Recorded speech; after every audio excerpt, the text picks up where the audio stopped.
Alpha Protocol, an underrated RPG that deserves a sequel. There aren't a lot of very good spy RPG games, but this one had its special qualities despite its flaws. The story was almost like a movie, and playing the game makes you feel as if you are part of the story in real life. Alpha Protocol is an action role-playing game that was developed by Obsidian Entertainment and published by Sega in 2010. After publisher Sega approached Obsidian for a new intellectual property role-playing game, the game's production began in March 2006. While the idea for an espionage RPG came from Obsidian's co-founders, no one was designated to head the project until early 2008. Famous espionage fictional personalities like Jason Bourne, James Bond, as well as films like Syriana, Ronin, and The Good, the Bad, and the Ugly served as an inspiration for the project. Sega was also involved in the game's production, backing the story rewrite and sending quality assurance and cohesion strike teams to guarantee no plot holes were present.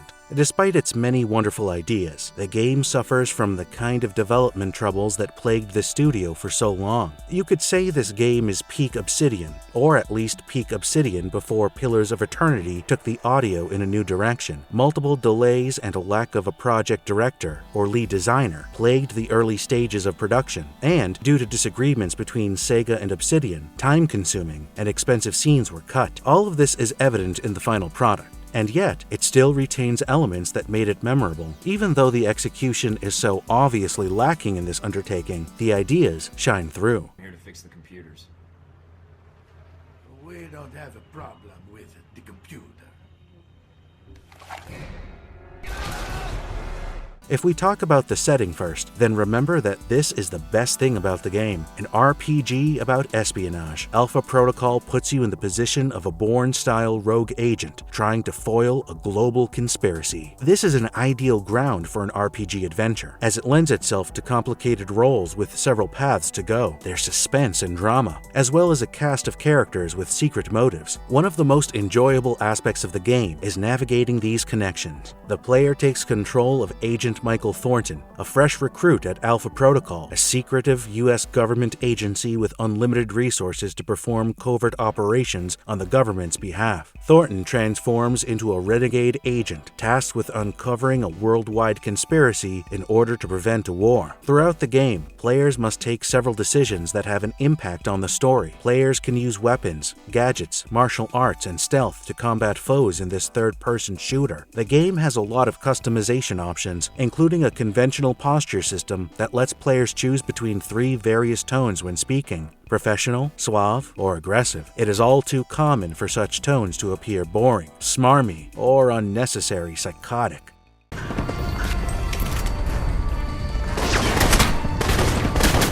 A splendid spy thriller based around the world. I'll talk about the narrative in detail, because it is one of those games that brings players to visit or revisit because of the story. So if you don't want any spoilers, I suggest you look away. Known principally for its highly classified Black Ops, Alpha Protocol is a well-kept secret, even among the members of the highest echelons of the US government. It operated outside the reach of government oversight, and was a vehicle for escaping government oversight. Newly appointed Agent Michael Thornton, the player, is assigned his first mission, the assassination of Sheikh Ali Shahid, the leader of the Saudi terrorist group Al-Samad, who shot down a civilian airliner with American-made missiles. When questioned, Shahid says that the weapons and target were given by Halbech, an American defense contractor. Thornton defeats Shahid and obtains his information, but his location is hit by missiles, and he is thought dead. Thornton lives thanks to his handler, Mina Tang, who alerts him to the attack and informs him that Halbech operatives have penetrated the agency. Shahid's information points to 3 areas of interest in the plot: Rome, where the Al-Samad cell was activated; Moscow, where the missiles were launched; and Taipei, where Ronald Sung's life is in danger.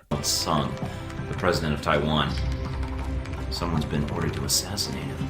The destinations can be visited in any sequence, and events in one area may have an impact on interactions in other locations. Halbech's objective, Thornton deduces, is to inflame global tensions and spark a new Cold War, thereby converting the globe into its private marketplace. So now, let's see what happens in each of the locations in detail. During Thornton's trip to Rome, he meets Madison St. James, who leads him to Veteran Combat Initiative, VCI, run by Halbeck's former chief security officer, Conrad Marburg, who is planning to blow up a museum as a false flag operation to influence tougher anti-terrorism laws in Europe by using Al-Samad as the scapegoat. Madison is kidnapped by Marburg. Thornton must choose between saving her or preserving the museum. Unless Thornton persuades Marburg to finish the fight to the death, Marburg escapes. If Thornton chooses to save Madison over civilians, she will feel guilty and leave. After this, Thornton follows weapon shipments to Konstantin Braiko, a Russian mafia underboss with links to Halbeck,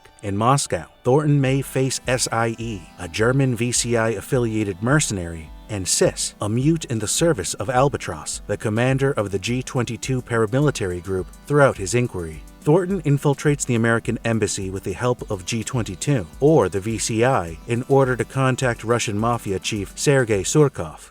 Agent Thornton, I had heard you were in Moscow, although I didn't expect our meeting to be quite so... Thornton approaches Braiko at his residence after discussing the armament deal with Surkov. Thornton can learn that Surkov cooperated with Halbeck and framed Braiko after beating him. If Thornton discovers the truth, he faces Surkov, whom he can work with, arrest, or murder. Thornton uncovers a scheme by the Chinese secret police's Omen Deng to kill Ronald Sung and cause rioting at a political event in Taipei in order to spark a confrontation between China and the United States. Thornton foils a Deng assassination attempt with the help of Triad boss Hong Shi and/or G-22, as well as Steve Heck, a crazy guy pretending to work for the CIA, and recovers a disk revealing the plot. When the disk is inspected, a security mechanism begins erasing data, requiring the player to save either the assassination or the riot instigation files. Thornton and Deng fight on a building overlooking the podium eventually, after which Thornton has the option of killing or sparing Deng. In the event that Deng is spared, it will be revealed that both he and Thornton were tricked into believing that the other was the assassin, allowing the real assassin to kill Sung. Thornton persuades Sung to don body armor and live if the assassination data is saved, but hundreds are murdered because of the rioting.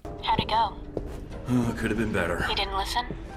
I gave him the evidence on the assassination plot, but without proof of the riot phase of the plan, he refused to place extra security. Thornton meets Scarlet Lake, a photographer with a large network of connections along the route. Thornton surrenders to Alpha Protocol and is brought to Henry Leland, CEO of Halbeck and acting commander of Alpha Protocol. After completing the 3 operations and optionally contacting some affiliates, Thornton needs to expose Halbeck's activities before World War III begins, so he surrenders to Alpha Protocol and is brought to Leland. Leland and Thornton talk about his actions, and if the player has a good reputation, Leland tries to recruit him. If Thornton refuses, he flees the Alpha Protocol holding facility and fights or sneaks through the Alpha Protocol facility with the help of his former connections, if any. Thornton can either execute or capture Leland after confronting him. Thornton flees the Alpha Protocol facility and finally faces his old supervisor, Yancey Westridge, if he accepts to cooperate with Leland, or if he saved Shahid and received the information against Alpha Protocol from him in the endgame. Like I said before, Thornton has the option of partnering with Leland or betraying him shortly after killing or sparing Westridge. If the player faced Westridge with Shahid's knowledge instead, Thornton will be able to execute or spare Leland. Thornton can also learn that the true assassin in Taipei was Scarlet Lake, who worked for Leland, and he can choose to execute her for justice, let her go, or encourage her to join him. In the end, Thornton examines his next move while escaping into a bay aboard a motor yacht, perhaps with a lot of allies, and wonders if his life will continue to be fascinating.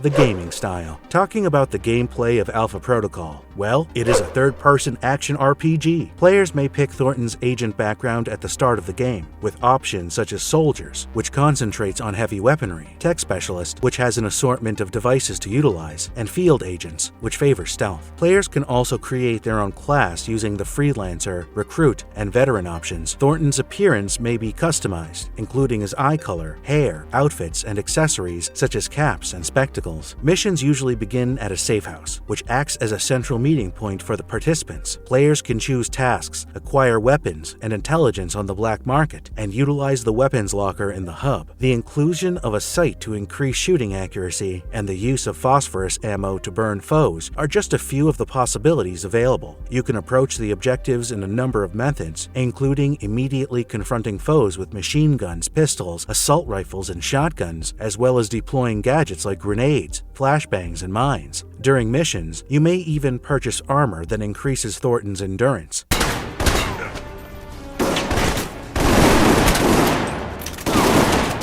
There are even non-lethal ways to approach your enemies, such as martial arts or tranquilizing firearms, as well as stealth to avoid enemies, and security systems such as cameras. The levels are complex, with various pathways for players to explore and employ. In mission locations, players may gather money bags and open safes, then spend the money to buy weapons, gadgets, and intelligence when they return to the center. To avoid enemy fire and avoid being detected, you might have to hide behind a cover. Players must breach locked doors and encrypted computers, as well as disarm alarms by completing minigames. After missions are finished, a mission summary screen opens, including the number of achieved goals and individual players killed or knocked out. Players can gain modest combat upgrades called perks by selecting the proper conversation options and achieving various gameplay tasks. Thornton's abilities may be fully changed. When players complete particular acts, they gain experience points. Players can earn skills points when they level up after accumulating enough experience points. These points can be used to upgrade 9 different aspects of Thornton's abilities, including stealth, pistols, submachine guns, shotguns, assault rifles, sabotage, technical aptitude, toughness, and martial arts.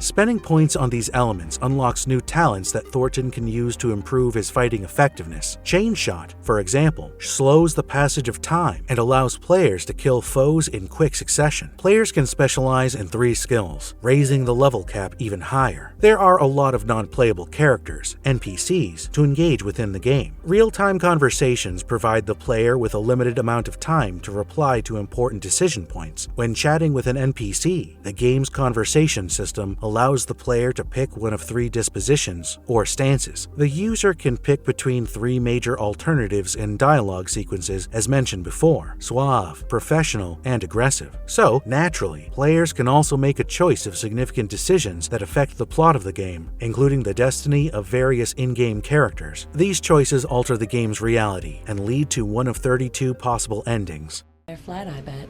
Did you already have plans? I was going to invite you to slow down. You're right. It's a long flight. Plenty of time to get your name and hotel room. Wow, you just come right out and say those. Do you want to play this? If you enjoyed playing games like Mass Effect or even Halo, then I strongly recommend you try this one out as well. Alpha Protocol is definitely a game that is very underrated and deserves more attention than it gets. However, if you expect a stealth action RPG like the Tom Clancy games, then you could be disappointed. But if you are looking for a splendid campaign, then we assure you will not feel let down. There are no broad character stereotypes in this game, only specific instances of decision making that might come back to bother you later. This brings us to what we think is the most interesting part of the game: its dialogue sequence system. Different decisions influence how individuals will see Mike. The sequence in which you complete tasks changes the story's pace, and relationship building seems realistic. So you don't have to talk to one person repeatedly, aimlessly. The narrative itself was fascinating, though not exactly original, and playing through it was a lot of fun. Honestly, the story is not quite Mass Effect or Halo, but it's one of the better gaming stories out there. It isn't a flawless game. The mechanics are poor, the graphics are dated, and the characters, while well written, will not really stand out in anyone's mind the way that of other well-known RPGs do. But despite all of that, Alpha Protocol may surprise you with how much fun it can be, and how much depth it has added to the now overused decision-making system seen in most current RPGs. What sets this game apart is the countdown timer for making a decision, morally ambiguous options with no evident signal of good decision or poor decision, and individual reputation ratings for each character that govern how they interact with the PC. Too bad, it received fairly negative reviews because of its not too great gameplay or graphics, and the game didn't do much business or receive the amount of credit it deserved. However, since the last almost 10 years, it has been receiving positive reviews and getting the credit it deserves as a pathfinder and a guide for all the new RPGs that are being released today. It absolutely deserves a sequel. Can't let you walk away from this. And I'm really tired of being stabbed in the back. All right, Mike. But before you do,